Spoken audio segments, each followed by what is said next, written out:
We actually have one piece that we want to sing for you. It's called A Prayer of King Henry VI by Henry Lay. The text of the prayer is actually the prayer for the founder's prayer for Eton College. And it's one of the things we'll be singing at some of the services we're singing at while we're in the UK. Most of the music for this tour, actually all of the music for this tour, probably falls under the heading of Anglican repertoire that's of a sacred nature. So it's all in the classical vein. Considering it's down to a week, then this better be just fine-tuning. So we've actually been rehearsing since January, and a lot of rehearsal, once a week, but a lot of music. I think some of us felt, because we do sing evensong in this cathedral, that, oh sure, we'll just sing some of the pieces that we always do sing once a month. But that's not the case at all. We have some, a lot of, well, all new music, some beautiful music that Matt's written for us to sing too, which is really exciting to do.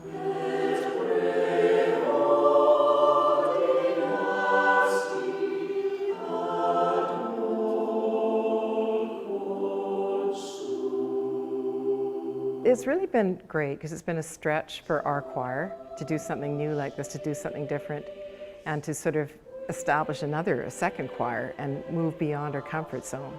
So we've invited other people to join us because not all of our choir could go to England and Wales.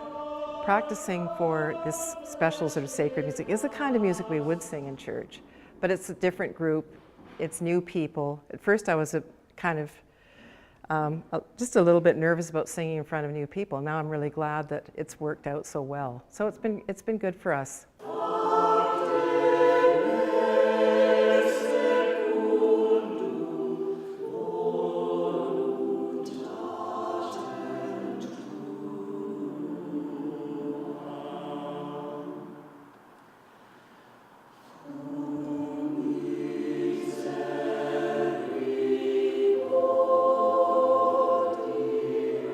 It's mostly people that attend church here and part of the normal choir here at the church. We have two main choirs here at the church. We have a women's choir called Choros and the mixed choir of adults called Cathedral Choir. So most of the members are from that, and we have a few community members who have joined us that are specifically here to go on the choir tour with us. It just takes a little bit getting used to other voices around you, and you might be standing next to an alto section where you're used to always just being in sopranos and things like that. So it's a whole different configuration, so it is sort of a different choir. But no, it's lovely to have that many good singers all around you. My choir's used to me. They know, how I sound and all that. And then the new people have been so good too. It's like, oh, I've got to up my game now, So, and I don't want to make mistakes in front of new people. But it's all been a learning process, and they've been turned out to be really good people, people that are friends with us now.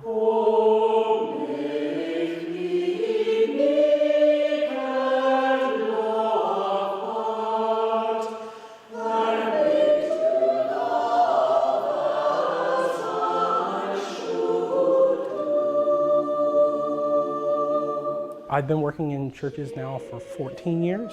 I started taking piano lessons when I was 5, and I joked that I was born singing. So my whole family sings. My parents are musicians, my grandparents as well. And I just want to help others have that same experience. Probably about 65 years. Since I was a kid, yeah. It's in a musical family, and took music lessons when I was little, piano, and played the cello, and then just always sung in musical theater as well as choirs, and so I sing in a choir in Summerland as well as this choir here at the cathedral. So I've always sung, usually in churches, but also in theater.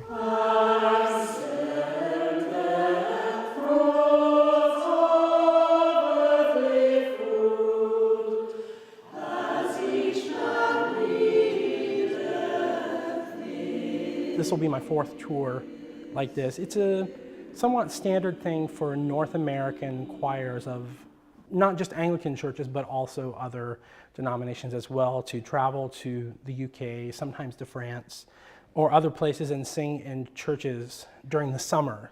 So when they're kind of off duty here, they take over in another place while the choirs that are normally in the UK are off for a break as well. I actually do tour escorting, and so I do a lot of traveling. I've been to England a number of times, and I've been to some of these cathedrals, but never have sung in any, except sometimes in places like that you kind of stand in a corner and sing something to yourself, so you can go home and say, well, I sang in Westminster Abbey, you know, because I'm quietly. So I'm really looking forward to actually being able to sing in these churches. I have sung in some huge cathedrals, like both in Ireland and in actually Newfoundland, big cathedrals. And so it's. I mean, this is a gorgeous church to sing in here. St. Michael's has beautiful acoustics, but to sing in a huge cathedral like we will be is a real treat because the sound is so different. We are looking forward to this tremendously. I mean, it's been a long time in the cooking, so to speak. But you have to do that because of something like this. It's not going to be just you know, flip your fingers and say, we're coming over and singing next week. It just won't happen that way because there's a lineup of choirs that would like to do this, and we are actually in the lineup, and it's coming to be our turn any minute now. I forget how long, I think it's somewhere close to 3 years since we first heard about this. And when you're a few years older, you know, that's a long time to be preparing for a trip.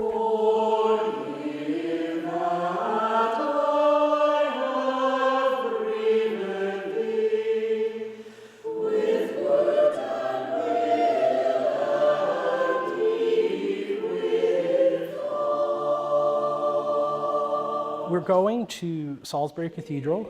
We'll be singing at Chichester Cathedral, Winchester Cathedral, Exeter Cathedral, Bristol Cathedral. And then we also sing at St. Mary's Parish Church in Southampton, and we sing at St. Mary Redcliffe, the parish church in Bristol. The cathedral in Exeter, I have a very good friend who used to sing in this choir. He doesn't sing any longer with us, but he was, I think we started when he was 5 years old, which was probably about 70 years ago, that he was a chorister or a choir boy in that choir, and for a number of years I believe lived at the cathedral as they did when they were young children, and so it's going to be really special for me to be able to sing in that cathedral where he started out a long time ago, so I'm really looking forward to Exeter especially. I feel like there's fairly high expectations. Now, it may be that we'll go to a cathedral and sing and nobody will be there, but on the other hand, you know, we are from Canada. We want to sound good. We don't want to let our side down. It's a wonderful opportunity as far as I'm concerned. There's one particular parish church in Bristol that we're singing at, which is St. Mary Redcliffe, and it's an absolutely beautiful church. I'm really looking forward to that. Of course, I think Salisbury Cathedral is probably my favorite church in all the whole world, but maybe. It's a beautiful building, and it has the tallest spire in the UK, I think, certainly in England.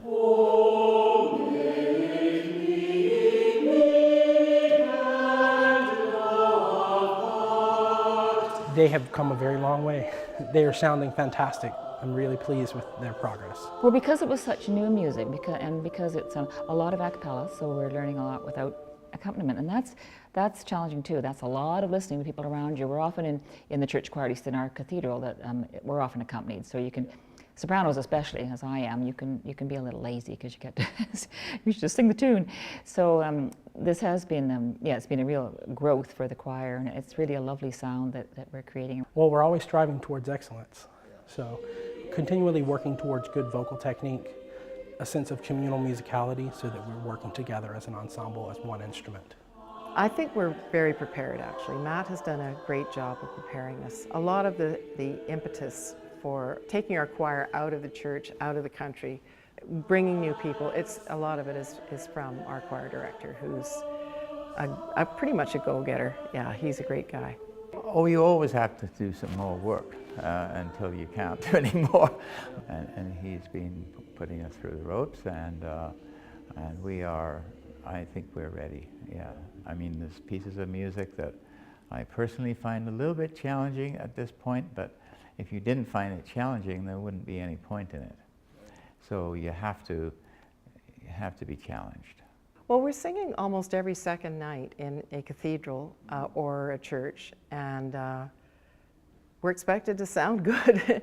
We've learned a lot of new music sort of recently because we were given, the churches decide what lists of psalms and so on they want us to sing.